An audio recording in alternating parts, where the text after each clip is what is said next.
नमस्कार दोस्तों, कैसे आप सभी। मेरा नाम है नितिन व्यास और आप देख रहे हैं गॉसिप ऑफ जैसलमेर। दोस्तों, इन दिनों जहां हूं वहां जब पिछली बार आया था तो एक नई रोड बन रही थी, तो ड्यू टू दैट जो है वो आने जाने में काफ़ी परेशानी हो रही थी। तो जो मेरे साथ थे उनसे मैंने कहा कि यार, तो उन्होंने मुझसे कहा कि हम जिस गांव में हैं वो गांव जो है वो जिला बन गया है, लिहाजा यहाँ जो है वो थोड़े बहुत विकास कार्य शुरू हुए हैं। तो मैंने कहा चलो ठीक है। अभी जब मैं यहाँ आया तो मैंने देखा कि पिछली बार जो रोड बनी थी जिसका मैं अभी जिक्र कर रहा था, वो नई रोड जो है वापस तोड़ दी गई है और उस रोड में जो है वो फिर कोई केबल वगैरह डाल रहे हैं।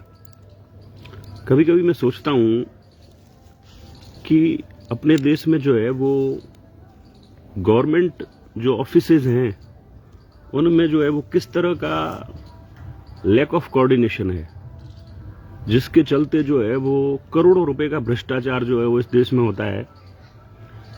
एक ही रोड जो है वो बनती है और बनने के बाद में जो है वो करोड़ों रुपए उसका भुगतान हो जाता है और फिर उसके बाद में पता चलता है कि यार फलां वायर तो जो है वो इसके अंदर डालनी थी, वो रह ही गई, वो केबल डालनी थी, ये करना था, वो करना था।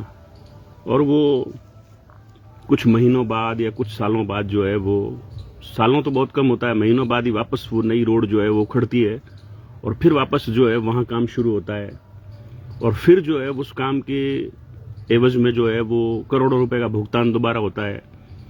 और मैं तो पिछले कई सालों से ये होता हुआ देख रहा हूँ। कभी कभी मुझे लगता है कि कुछ भ्रष्टाचार जो है वो इस देश में बिल्कुल क्या कहते हैं, प्री प्लान्ड के तहत होता है, जो सबको मालूम है लेकिन उस पर किसी तरह की कोई कार्रवाई नहीं होती। और मैं तो टू बी वेरी ऑनेस्टली ये मानता हूँ कि इस देश में जो है वो यूं तो कई तरह की जो है भयानक बीमारियां इस देश को जो है वो धीरे धीरे खा रही है, लेकिन मुझे लगता है सबसे बड़ा कैंसर जो है ना वो इस देश के लिए वो है करप्शन। हर लेवल पर करप्शन जो है वो आम जनता का भरोसा सरकार में कम करता है और इस देश के राजकोष से जो है वो करोड़ों रुपए की राशि जो है वो निकल जाता है, भ्रष्टाचार रूपी दैत्य। अब ये जो है वो पैसे कहाँ जाते हैं, क्या होता है, ये तो वेल नोन है, किसी को कुछ बताने की जरूरत ही नहीं है। पर मैं सोचता हूं कि सरकारें कोई भी हो, आखिर इस तरह की जो है वो अव्यवस्थाओं पर, इस तरह की जो है वो चीजों पर आखिर रोक क्यों नहीं लगती, ये सोचने का विषय है। आप क्या सोचते हैं इस बारे में? क्या ये जो विषय जिस पर मैंने बात की कि लैक ऑफ कोऑर्डिनेशन, आपस में विभागों का समन्वय नहीं होने के कारण जो है वो सड़क निर्माण के नाम पर करोड़ों रुपए जो है वो इस देश में भ्रष्टाचार की भेंट चढ़ जाते हैं, क्या आपको लगता है ये सही है? क्या आपको लगता है कि मैं जिस विषय पर बात कर रहा हूँ वाकई वो जो है वो इस विषय पर जो है वो चर्चा करनी चाहिए, या देश को इस विषय पर जो है वो कुछ ठोस कानून बनाने चाहिए? अपनी राय जरूर बताइएगा। धन्यवाद। जय गिरिराज।